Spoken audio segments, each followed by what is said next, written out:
there are two ways that you can do with questionnaire. First is the focus group discussion, or you can have a one-on-one interview, or sending floating out a questionnaire. So these are the customer personas that we'll be finding.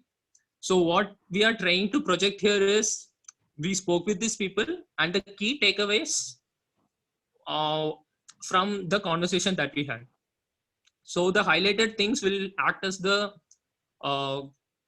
what basic necessary steps to come with the recommendation part. And in the next slide, we'll be doing the, you can see that we would have done extensive customer personas. We'll try to totally map these individual customers into groups of what they do. So on the left, you can see, so we have differentiated them as first as traditionalists or the loyalists, who will be like Apple customers. Whatever happens, they will buy Apple. And there will be review believers, who will be the people who take a step back and wait for the product to come into the market and then buy it. And there will be experience lovers, who are those people who want to just experience whenever they get something new. Those will be the sort of people who will try the Samsung Z Flip first because they want to try how it works. So that is one set of TG. And the stockist, in this case, specific to people who are a bit concerned about in case what happens if I'm out of stock. So that is how you do your customer segmentation. And almost everything comes hand in hand in these cases. It's like you get to know what the problem is. You'll try to find out who your target segment is. And after finding out the target segment, you'll try to map how this target segment behave in different situations. And yeah, that is what the main first part deals with. And these are different ways of representing it. So on the top right, it's like, yeah, to make it a bit interactive, we can say that the first one is, I want the latest Lindsay. So if you are taking something like a beauty product, if you project it this way, it will make the reader or the person who is listening to get attracted towards that. So these are different forms of representing what you find from this market research. So yeah, so next, I think it will be followed with competitor analysis. Marina will take over that. Thank you. Hi, am I audible?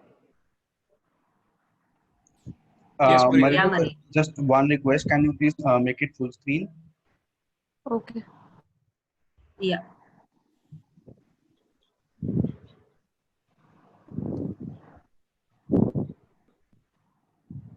Okay now?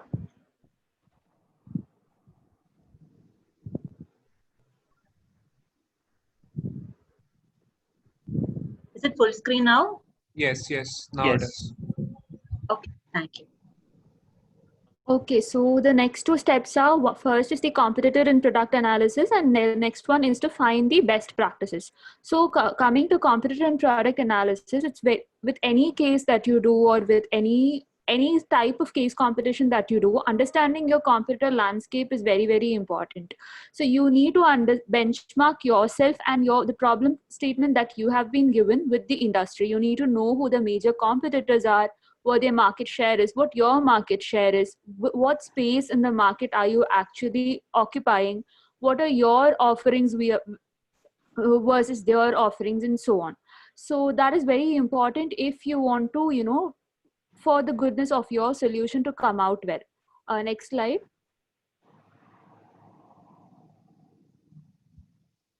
Sarkuna, next slide.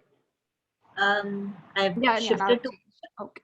So on the right side, you can see the table in red. So this was an influencer model, so the problem statement here was to introduce an influencer model for Neutrogena for Johnson & Johnson. So here, one thing which you have to keep in mind is identifying the right competitors. So the competitors for Neutrogena will not be the competitors for Clean and Clear. So that first step is it's essential that you get that right. And the next thing to be focused on is, what parameters are you going to evaluate these competitors on? So here you can see that we've done two things. One, we wanted to identify what type of influencers they are using. So that was the first half.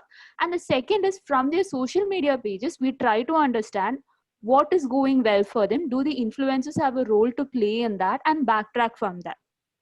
And in the table below, the S&M competitor analysis, so there you see that for Sprinkler, we've analyzed the case on multiple parameters, and with respect to social commerce, a gap was identified. So once you identify a gap in the market where there are no players or whether the number of players is very less, so it will be very, tempting to offer the solution there. But another thing to be considered there is whether the given company or company has the necessary capabilities and resources to actually play in that particular segment. And if it does, go ahead with the solution and tell them how to do it and how can they leverage that space to the best of their capabilities. And on the left side, the Tata Pradesh. So this is an example of a product analysis. So here the case was about that particular product, how to launch it, or for example, how to increase the market share and things like that. In that case, you need to understand what are the product features which are present with the competitors, and the analysis of that will help you arrive at what could be the differences or what could be the point of differences that you offer. And often a good analysis can even help you come up with what the USP of your product is going to be. In the solution, if you're going to suggest a feature or suggest an add-on which a competitor or which another player has already mastered, it makes your solution look weak. So the amount of analysis or the depth to which you go here will be really reflected in the result that you come up with. So the next one is about the best market practices. So the next slide.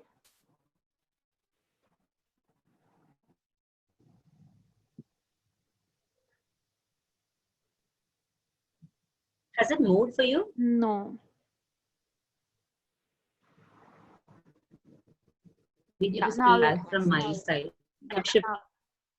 So finding the best practices is about when you're given a problem. Suppose you're given an B2B problem. For example, in the first slide, the first example was about Udaan. The problem statement was to implement a branding strategy for the suppliers who are present on their platform. But then what happens is that this is the first time a B2B company is even thinking of a problem statement such as this. So looking at competitors or looking in the same space will not give you any ideas, and there will be nothing to look at there. So what you do is, in any case, even if there are examples within the given sector and with the competitors, look at other similar spaces, look at different geographies, look at different industries, and try and draw parallels and try and understand how you can incorporate what they have been doing into your given case. For example, here with respect to the Udaan case, what was done was looking into the B2C space. So what were Amazon and Flipkart doing for their B2C suppliers? So for example, the Udaan Fulfilled is inspired from the Flipkart Fulfill model, or tagging suppliers based on category, something which is placed on Amazon. So another thing is, don't try and force fit, but try and see what features can be incorporated in your case, how it can be modified and tweaked to suit your offerings. And on the right hand side, you have the successful China model. So this was for the influencer case in J&J, where China has a very advanced landscape with respect to social media, with respect to influencers and how they are being used. So it's like a whole other world out there. And obviously we cannot replicate the same here because we have a long way to go. But going there and seeing that gives you a lot of ideas which you will not get by restricting yourself within any. Pressing the results also, it shows the panel that you've put in a lot of work and you've gone far and wide in your research to arrive at the solution. So that is and you learn a lot. You learn a lot when you go ahead and research a lot. There's also a huge learning opportunity out there. So that is about finding best practices. The next 3 steps will be taken over by Sarkuna. Yeah, thank you, Marina. So the next few steps is like when you start doing the top 5 steps, the 6th and 7th steps comes out automatically, more or less. The 6th one is you lay out the recommendation model. So you formulate the hypothesis based on whatever study you have done in the top 5 steps. And along with the recommendation, it's very important to put out a timeline and a glide path for the implementation of this. And not only these, you have to also list down the possible challenges. So on the recommendation on the screen, towards the left, you see the list of recommendations we gave for the Johnson & Johnson e-commerce model for Aveeno and Neutrogena and Clean and Clear, which they asked for. So it's not only just laying out the recommendation, also the structure of the recommendation is very, very important. So since it was e-com specific, we went behind searching, like understanding the competitors and the primary research, from which we came up with three main things on e-commerce. The first one, how do you drive traffic to e-commerce? A demand generation, which you generally do via an influencer marketing, or like how your online campaigns are. The second is, how do you convert these people? So conversion typically depends on how your sponsored post, sponsored brands and online search content is, wherein we gave some recommendations on search and content. And the third step is how the basket size and how you trade up and trade across your customers, wherein we gave suggestions on assortment mix. So this is how you approach even the recommendation. On the right side, the housing, which so laying out the recommendation in this way, all the overall panel to get a complete structure of your recommendation. So we proposed here housing for Tata. So when we also talk about how the current technological innovations are across in Tata Housing and how it can be improved and what needs to be done in that way, and how the margins will improve when you go behind this segment, how the competition intensity is and what needs to be done to intervene here, and what the market size is and how it can be improved and how much it can be improved. So along with these recommendations, one other critical factor which you can check upon and work upon is the implementation timeline. Year on year or month on month or quarterly, how the projects can be implemented.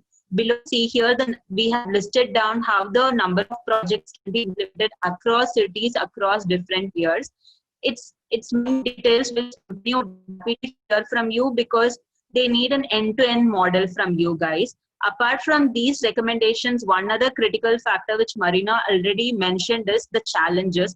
Just copying some other model or like deriving inspiration from some other model is not only important, but also listing down what are the possible challenges for these companies. For example, in the case of Udaan, we had listed, though we have proposed whatever was happening in Amazon, to replicate that in Udaan, few other challenges where the demand forecasting or how supplier credit can be done.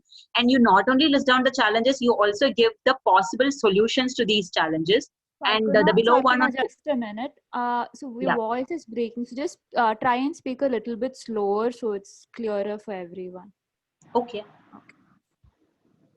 Yeah, so laying out the challenges is also very, very important when you are listing down the recommendation. So here also, along with laying down the challenges, the possible interventions which we need to do to ensure that these challenges are taken care of are also very important.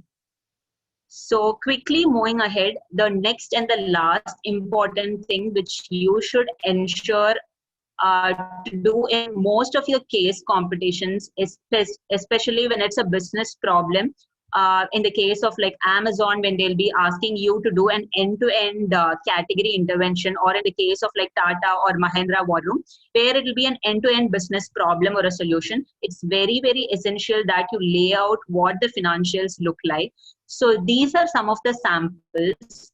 Like the first one on the Maggi, we did it on Maggi, wherein it can be very, very simple, wherein you lay out how the marketing spends can be across and how the trial, repeat, and also awareness ratio can improve.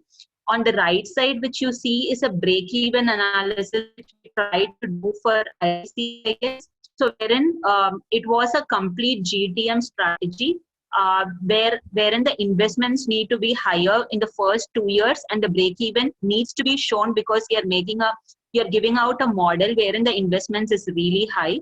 On the left side, which you see is the one which we did for Tata. So here the essential thing to show is how the top line and bottom line numbers are looking like in terms of profit margins and value and volume share. If you cannot like do it completely, one quick tip is you can go to their annual statement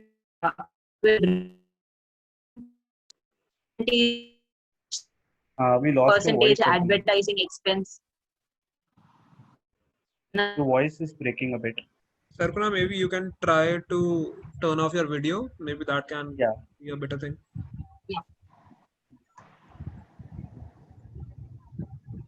Hope it's better now. Yep. Yep. So one quick tip which I was saying here is you can ensure that you can go through the annual reports of these companies to try and understand how their expenses has been the previous year or years across, and you can replicate that in your financial statements. And also in the below one, you can see how the financials we did for a GTM meme, wherein you have to take up assumptions on how the awareness to trial ratio or trial to repeat ratio for a new segment can be, depending on how other segments are currently, which you can replicate and do a financial analysis. So these are some of the things which you can do to bring out how the financials look like and what the business impact is. Not only giving a recommendation is very important, it's very important to give the financials. The next final step is the few tips which you should keep in mind is it's very important to have a good team. It's also necessary that if you have fin or a fin enthu in your team, it's very helpful mainly for a business case study, because crunching numbers is one which every company expects. And also if you have a good speaker or a one with good presentation skills, it's a plus for you. And also the second thing is a structure of a PPT. Storytelling is very important because you take through a 30-45 minutes PPT wherein you have to grab hold of the panelists to stay through your PPT, and there will be 5 or 10 other panelists who will be doing along with you. So there will be a total of nearly 4 or 5 hours stretch. So the story stands out. The story should stand out, and ensure that you have a simple yet not too text heavy PPT so that everything is conveyed in a nicer manner. And the third one is practice well, like that. Ensure that you practice well before your final presentation.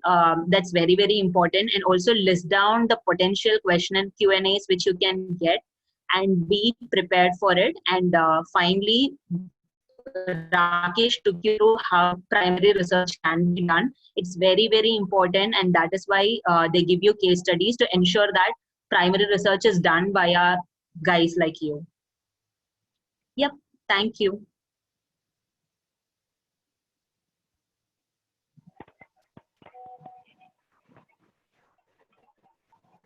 Thank you so much, guys. I'm audible, right? Yep. To everybody? Yes, you are audible. Yeah, Preeti, yeah. So now we'll be doing the Q&A. And the biggest question that everybody has been asking is how to do everything in first one slide. So could one of you just answer that question, and then we'll take up more questions subsequently.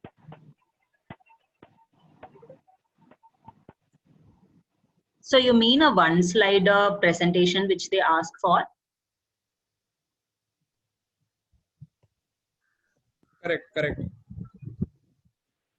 Okay. Let me start. Rakesh and Marina, you can just add on.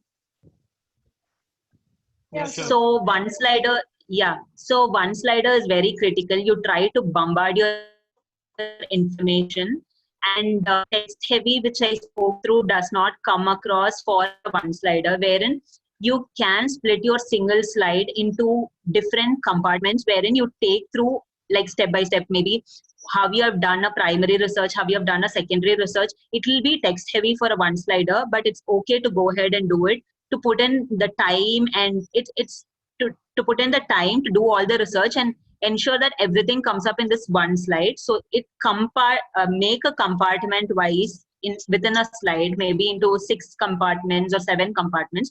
When all these 6 or 7 things which we told, right, comes into picture within a single slide, it will be text heavy, but it's okay. That is the expectation generally. For example, take the case of Colgate Palmolive. They ask for a single slide or a couple of slides, wherein we try to put all the information into it and they check it. This is what I remember, and this is the suggestion. You guys can add on. No, that's what the company also expects from you when you are asked to do a one slider, because they know that you have to make it text heavy if you are doing a one slider. So it's completely okay to make it text heavy, but make sure it looks a bit appealing. Also, the compartments as mentioned by Sarkuna comes handy. You can keep these 8 parameters in check and make sure that you have 8 boxes to cover all these, so that the evaluator feels that you have done all the key things that needs to be done for that presentation. So also you'll be putting in a lot of points here, and the tendency we have is to shorten the points and, you know, cut down the sentences. Well, that is acceptable. Try and run it through a third party so that when someone reads the slide, they understand what you're trying to say. So it should not be like broken fragments of segments which they cannot make sense out of. So ask someone to just go through the PPT and, you know, and ask them if they're getting an overall idea of what you're trying to say from that one slide. Thank you so much, everyone. So people on the chat box, we will give you all the details about the case study in an email. Please focus on this session right now. We will answer all those questions regarding the case study, which will be emailed to you. So right now, whatever questions you have regarding how to handle case studies are what we are looking at. Marina, if you take this question, people are still confused about what primary research and secondary research is. Could you just tell them a little more about that? And I think primary and secondary research, Rakesh. Yeah, I can do. I think it would be better suited to in case answer. if you want to go directly to your customer, just take the case of a marketing company and they are trying to launch a new product. They cannot go and Google like, what product can I launch? What is the taste preference that a customer has? There may be reports from different sites, but that is where you go directly to a housemaker and ask her for suggestions. She may say like, in Maggi, I used to add these flavors extra. I used to add a lot of carrots, or I used to put some chili powder to that. So that is where the company gets insights on what sort of flavors that they can target. And if you look, recently Maggi came up with 3 flavors, right? Some Malaysian style, Szechuan style, and all. It is mainly from the customers directly. So that is what primary research means. And the types in which you can do a primary research is through questionnaire. You can call a specific set of people, like 6 to 7 people, and have a focus group discussion, or you can have a one-on-one conversation with them, have a 10 to 15-minute conversation. So these are the things that will be covered in primary research.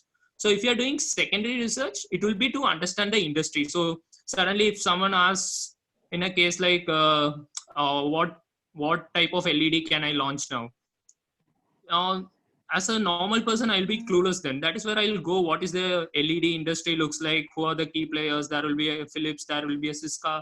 That is where the secondary research comes handy. You will get to know about the industry more, and then you look for reports where there are industry market sizes. You may get to know like, okay, it is a $10 million industry.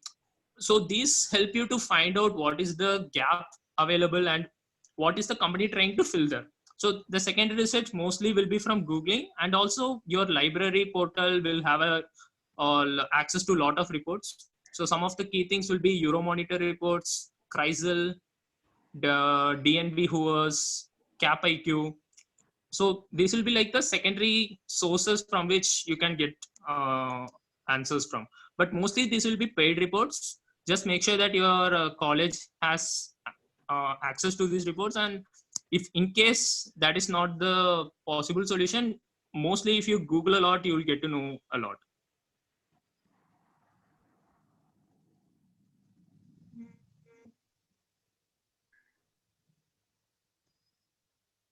Sorry, Preeti, you're muted. Yeah, I'm so sorry. Can't do a unmute and mute wala galti. So yeah, there's a question which is coming up a lot, that a lot of these people, students who are new to the campus, are doing a case study for the first time. So they're looking for a company example and run through them all the steps, to make a holistic sense of everything. So could any of you just give a small example to understand how to actually go about it? Sorry, what is it that you are looking for? They want to know about how to approach a company now. Sorry. Yeah. How to take a case from beginning, right? How to approach a case. Yes, basically. yes. So the first thing is, don't panic when you see a case. the natural tendency that people get is people try to sort and they'll be like, these are the topics that I'm familiar with. So in case, just take my example, I'm not that comfortable with fin. So if I see a case from a company and in the second page there are a lot of numbers, I'll be like, should I do this case? But if you look deeply into that, the numbers won't matter that much, because the solution that they'll be looking for will be like a strategy to come with the market, to come up with in the market. So don't jump into conclusions quickly. Everyone knows their strengths. So this is where the teamwork comes handy, because in case if there is a team of three, so someone will make the initiative to make the case look appealing. So if there is a case, and I basically see myself as an expert in market research side. So if a case involves a lot of market research, I put that effort and go to my teammates and say, okay, this case looks interesting, I've done this, we can go further into this and invest time. And similarly, if Sakna is too much into branding sort of cases, she'll put the initial effort. So that is the primary instinct when you see a case. And to go about the case competition, I know you guys are first years. Forming the ideal team will be the crucial problem that all you guys will have now. Don't worry too much, because you cannot find the perfect team from start. There can be instances where you can prove yourself. In case if there is some presentation happening within your college, make sure that you present well and make yourself stand out in that. So what happens is, if you find someone with similar interest, those people will approach you. So just take an example, like you had some internal presentation when you are starting, and there will be at least 3 to 4 people who would have done exceptionally well. So those 4 people will be the guys who everyone will remember and to want to form team up and want to team up with. So that is one way to form an efficient team. It can work both ways. You can be friends and then form a great team, or you can be teammates and then become great friends. It's totally up to the situation and totally up to the guys who make it. Usually it's always a team of 3. There will be cases where you'll be handling a team of 2. So make sure that at least 3 of you guys stick together always. So this is our team. We usually do the cases together. And to be frank, the team we formed was during the second year only. During the first year, it will be like each one of us do with different set of people. So it actually takes time to find the ideal team. The key thing that you can invest now is make yourself the better person. Just try to learn the nuances. Just try to dive deep into cases. Just make yourself stand out, so that there is a greater chance that you can make a great team.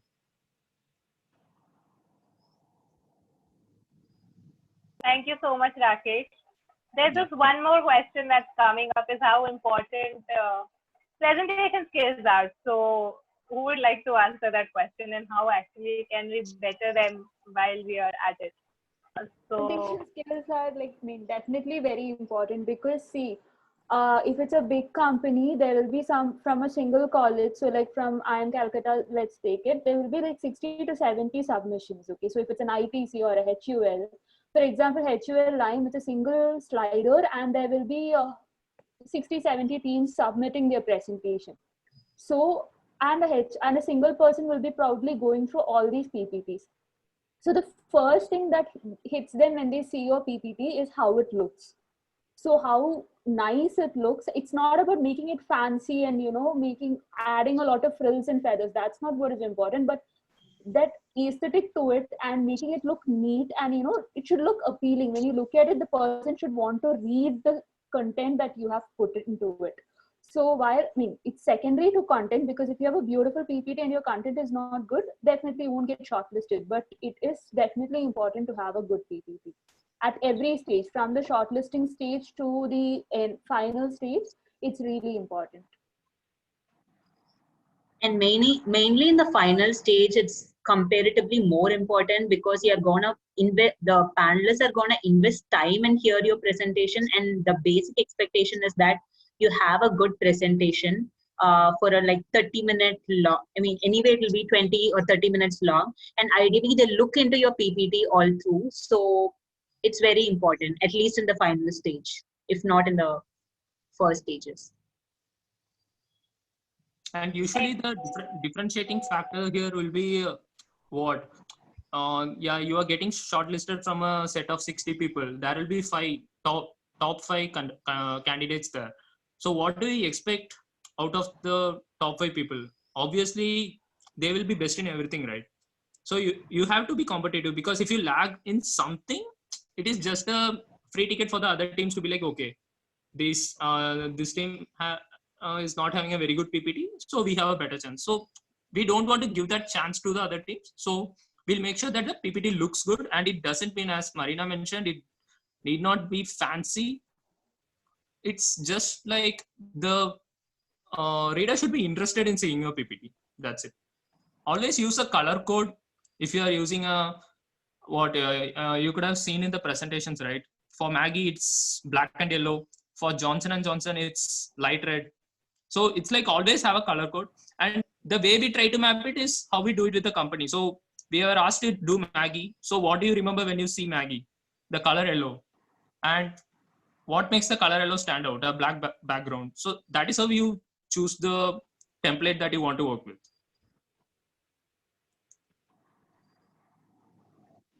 Thank you. I have some more questions. Would you want to answer them? Or Yeah, it's okay. We can. Okay. I think we can take 2 to 3 more. Yeah. cool. So some of them are asking about simulation-based cases and how to tackle them, and what the relevant metric for a case study. These 2 questions, if you could go one by one, it's okay. So can I take this? Sapna, you want to say Yeah, something? no, Rakesh, please go ahead. So with respect to simulation cases, always the first round will be a campus round, okay? And the way it works is you will be randomly divided into teams. There will be 6 companies, that is 6 teams competing in a specific industry. It happens like some companies have 6 rounds, some companies have 8 rounds. Every round means like every year. So it's like you are running a company for 6 years or you are running a company for 8 years.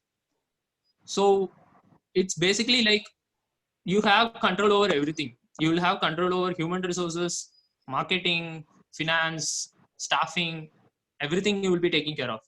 So what is the strategy you will be going to follow then? So if you are starting a new company, it won't be like you'll be starting a new company. The market will be balanced when you enter the case.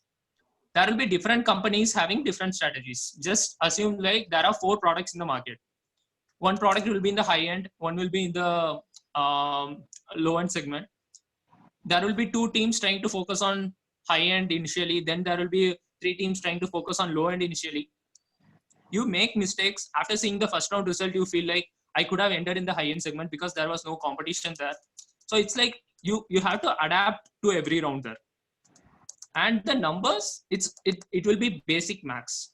It will be like they will give you all the inputs. They will make sure that one product needs this much of effort from each department. That will be like a 50 rupees marketing spend for a smart marketing spend for the entire set. Or then there will be like one staff takes care of 1,000 products. So you'll do the max and come up with the exact numbers. And this comes tricky or challenging when you go into the 3rd, 4th sort of rounds, because they will add complexities. And complexities in the sense will be like suddenly there will be a crash in the market. So all your products are like in the inventory. So what will you do about the inventory cost? You will be forced into a situation like you cannot manufacture anymore. Just you have to push your products into the market. But if you are doing that, your products will be having only 2 years of expiry date. So these are the some sort of challenges that you will be addressing in each and every round. And the basic thing there will be the strategy that you will be using.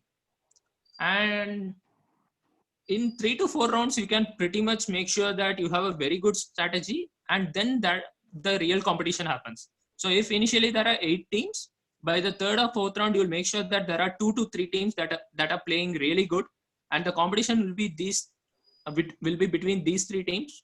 They will be having their unique strategies, and with every round they'll be trying to take some risk which you cannot do it in real life.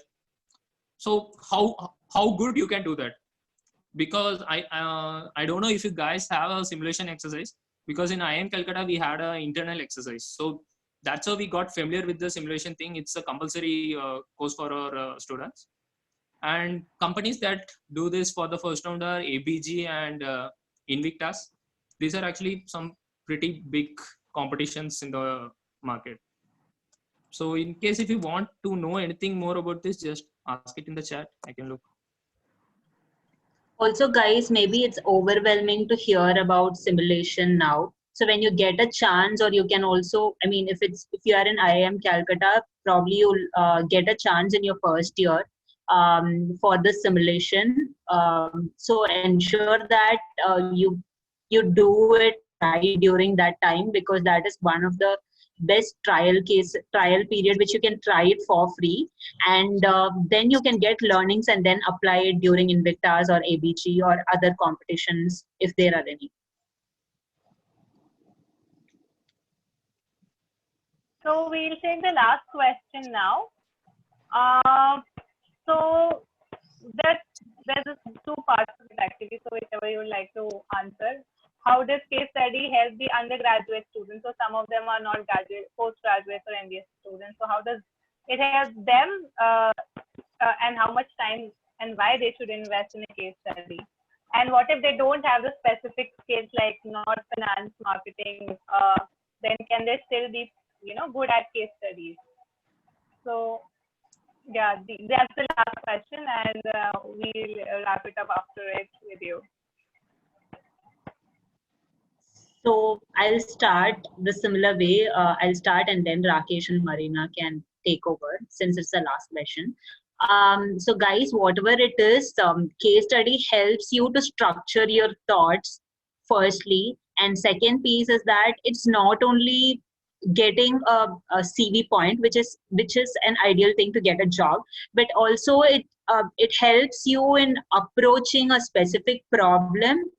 And also when you start working, right, these would help you in a much bigger way on how you have approached this. And also um, these are at your doorstep, which is an opportunity to you to learn about various things other than your specific college bookworm types. So take this opportunity, just give it a try. If it works or clicks for you, then it's well and good. If it's not, just go ahead, it's a learning. We have also done like few case studies during our PG, like second year, but still not everything worked for us. We did so many and only very few worked for us.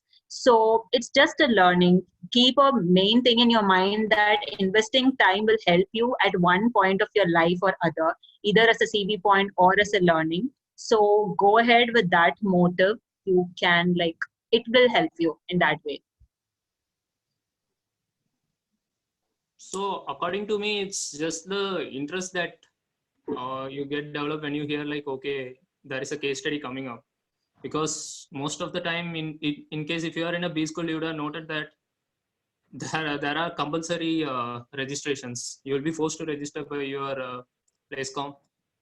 So yeah, it's just if you are interested in doing a case, you will do the case. Maybe after 2 or 3 cases, it don't click just like that. Of course, you have to invest time for doing the cases, and it's just like how you go and play a game. If you like playing the game, you don't quit it just because you're not performing really good.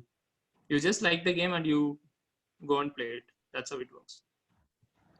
That's it. Once you start doing case competitions, you will realize whether you like it or not. So, and what type of competition you do. When you do a few cases, you will know whether you like it or not. It's not for everyone. You might decide that you do not want to do case competitions, and that is absolutely fine. But it's not only about winning it or anything. It's a great learning opportunity in the sense you read so many things, you speak to people, and you get to know a lot. And anywhere, so whether you're in UG or PG, we are learning about the industry, right? We are learning about businesses, we are learning about what's happening in the world right now. So that information, that learning will help you anywhere. It will definitely help you in one point or the other. It definitely will. So irrespective of your background, be school or not, what you gain from the case competition qualitatively is definitely going to help you. So if you do a couple of them, see if you have a liking to it, and then you continue doing it, and you will reach the point where you master it at one point.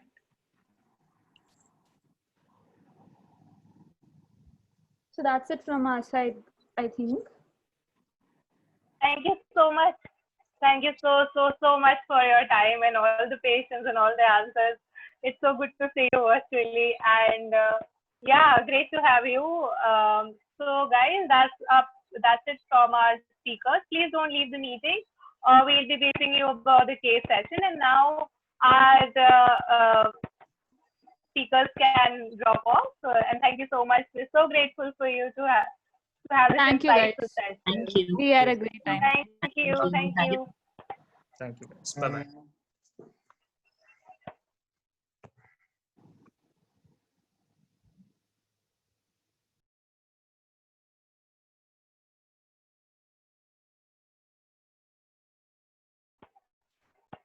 Guys, please don't leave the meeting yet.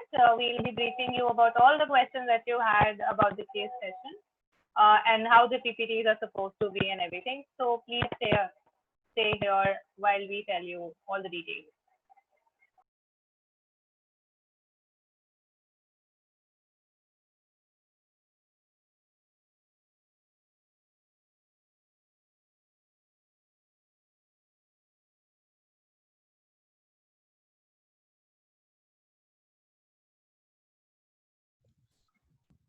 So guys, can you hear me? Put up a quick yes on the chat window. Yes, you are audible. Great. So regarding the case study, first of all, what I'm going to say is, guys, whenever we have such a session, try focusing on the content of the session and not what is going to happen after that. Like most of you were quite curious about what is going to happen in the case study, how are you going to submit it? Not relevant at that point of time, but we'll obviously brief you. So here's the briefing for you. The case study, it is quite a simple case study, 2 to 3 pages. That a PDF will be mailed to each one of you.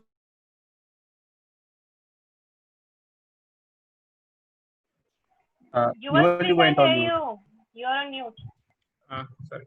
So you all will receive the case study by 4 p.m. If you don't, then only let us know. Secondly, regarding the submissions, all the details as to what is the format of the case, as to what is the format of the submission, where do you have to submit it, the deadline, the details about the presentation as to what font size you can use, what is the text type and style, everything will be given to you. So the mail that you'll get, it will have two either attachments or a link to a Google Drive, which will have everything like the document regarding the case study and a template which contains the details for the presentation that you have to submit.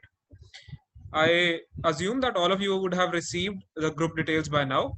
In case some of your group members are not working, actually you'll have to take the load on yourself, because that is how it happens in usual cases. Some of us are free riders, but since you should be rewarded for the same, so whosoever is going to submit the presentation, please do mention it that these were the people who were not there in the while working with you, so that we know about it, right? Any other unattended questions as of now?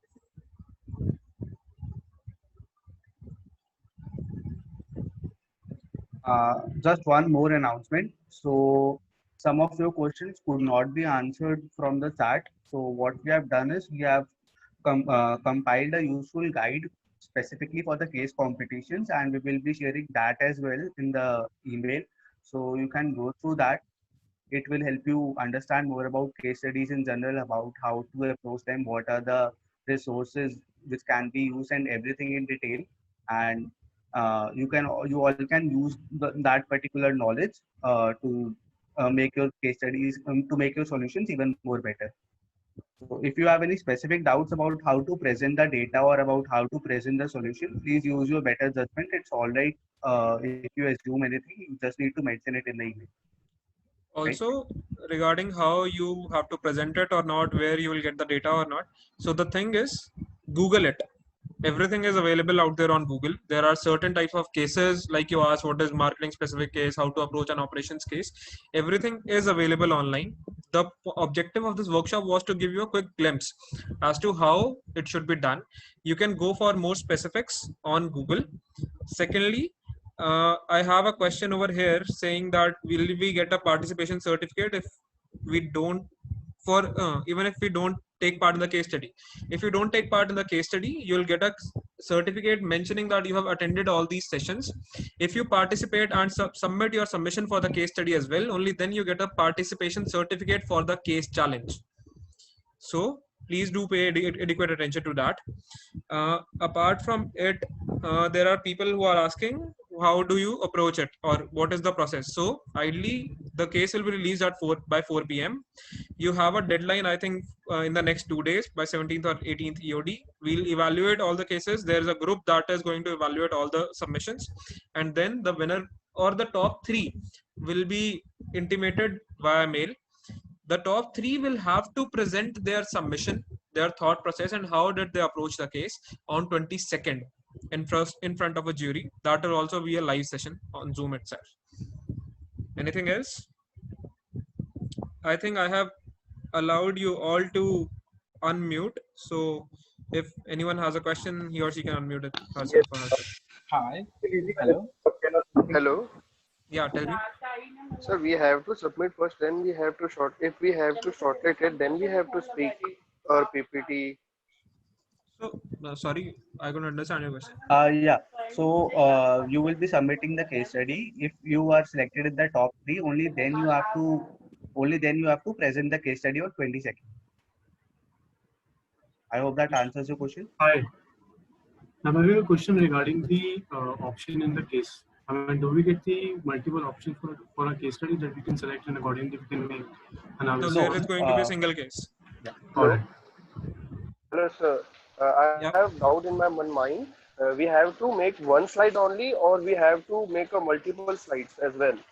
It is going to be a 1-slide PPT. The details will be mentioned in the mail that you get. Okay, sir. Thank you. Yeah. Yeah. Hi. Yeah. Tell me. It's regarding the submission. Like, how do we go about it? Like, everyone will be working, like discussing and all. But when it comes to submission, I guess we have to choose one person who will be like Spock sort of, and who will be submitting it on the behalf of other members. Or Correct. So your team is going to appoint within yourself a POC, and that POC will be uploading the file for us in the Google form. That has the link for submission, basically, where you submit. You will have to input the name of the person that is the POC for that particular team. Okay. Oh, thank you. So can we get a recorded video for this session from 2 to this time? Hello. Yeah, I'm not sure if we can share the recorded session. We'll try to share the pointers that were mentioned in the presentation that they showed to you. Okay. We'll try to see if we can do that. Video is not possible. Please share some sort of important points that were discussed in the meeting. Yeah, we will be sharing the pointers, and one other important point that all of you are allowed and can view the top 3 presentations on 22nd. We urge all of you to join so that you all can learn from the best solutions and can improve going ahead. We will get the meeting link for that section or at the 22 of August. Yes, you will be getting a meeting link, and just like today, you will have to register it once again, and we will be approving it from our side. Okay, thank you. One question, just I have a question. So can I ask? Hold on. There's a question from Adarsh. Adarsh, so yes, the other members who have not participated won't get a certificate for this case competition. Just to clarify. Apart from this, different certificate for top 3. Yes, they'll have the winner runner-up certificate. That is all. That is obvious that it will be different. How do you contact? You can contact over email or WhatsApp or whatever medium you feel is better for you. Okay. Every team member has to upload the case study, right? No. Only a single person from the team has to upload it. Okay. With the name of the people who have worked on it. Sorry. With the name of the people those have worked on it. Right? Yeah, there will be a field that will ask you who is submitting it on behalf of the team. Okay, got it. Yeah. Will you be declaring top 10 or something like that? Maybe they are not allowed to present the PPT, but at least you can release the list that these were the top 10 submissions. I'm afraid I don't think that we'll be releasing the top 10. We can, however, try if we can give the top 5 or 6 names. because they But have some metrics. We'll do that. to add on, Just a formal communication so that we can mention it on somewhere that yes, we were in the top 5 or 6, like that something. Yeah, we'll try for the top 5. Yeah. To add on, every team would be getting an individual feedback about the case solution that they present. So you would be getting it on mail regardless of whether you are in top 3 or not. And we can write you back if there is any discrepancy or any question about it. Yeah, That's please so you feel can free to write mail on the us. email. Is there any if I just found any problem in the case study, or if the team is not cooperating with me, so can I get an alternative team, or is this the permanent one? This is the permanent team. There is no alternative So team as of now. you just have to And make a one slider. So I think it's okay even if you are alone or if you are working with 2 people, you both can work on a one slider. It's very easy. Okay. Yeah, you will go on. Yes, also, in one slide, what we have to contact, we have to put in that one slide that you have told the 8 checklisted today's sessions. So we have to mention all that 8 checklisted in one slide only. that is totally your call. We mentioned the 8 points just to give you a hang that yes, these are all the things that should be there. It is not a hard and fast rule. You can always follow your own approach. You can also prioritize the things which are more important at the moment, because we totally understand that in a one slider, everything cannot be mentioned. So try to prioritize which is most important. Okay. And also, as some of you mentioned that there might be some questions regarding the case study, you can drop us a mail regarding that. We'll only reply if we think that there is some mistake in the case study, and if there is, then we'll broadcast the message to everyone. So if you don't get a reply, do not assume that you are correct and proceed with that. So all candidates get same case study or different? All teams will get the same case study. Oh, okay. Thank you, sir. Yeah. Thank you. Thank you. Thank you. Thank you, everyone. Yeah, we'll be ending the session now. Guys, just wait for a minute. We'll be sharing a poll. It would be great if you can share your experience. Hello. Yeah. So Yeah, I go have on. Ask your on the question. poll. It would be great if you can respond to this poll. Yeah, I want to ask that I want to make some changes in my name actually. So how can You I can do that? email it to us. Okay. Email and we will see.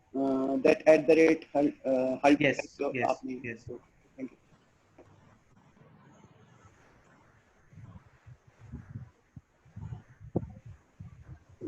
Whosoever has done the poll can leave. Hello. Yep. Yeah. Sir, if we are unable to get in all the listed or else in one slide, we can extend up to by 2 or 3. No. One slider means a single slide. Just a single slide. Try to fit in as much as possible, and it should be readable. It should be legible. It should not be like you have reduced that font size to 4 or 5, and we won't open that. The font size has been mentioned in the Yeah, PPT. you'll get so it in the please follow template. that particular format. Okay. So it's just look like unattractiveness. It's all a adjustable and congested area in one slide. We have to put it all. That's the talent that you need to showcase. How you are going to manage it. Okay. Got it. That Got is it. the Sir, got it. Sir. that is the point of one slider. Yeah. Okay. So we are ending the meeting. The poll is over. Thank you. Thanks a lot, sir. Thanks a lot. Thank you, sir. Thank you, everyone.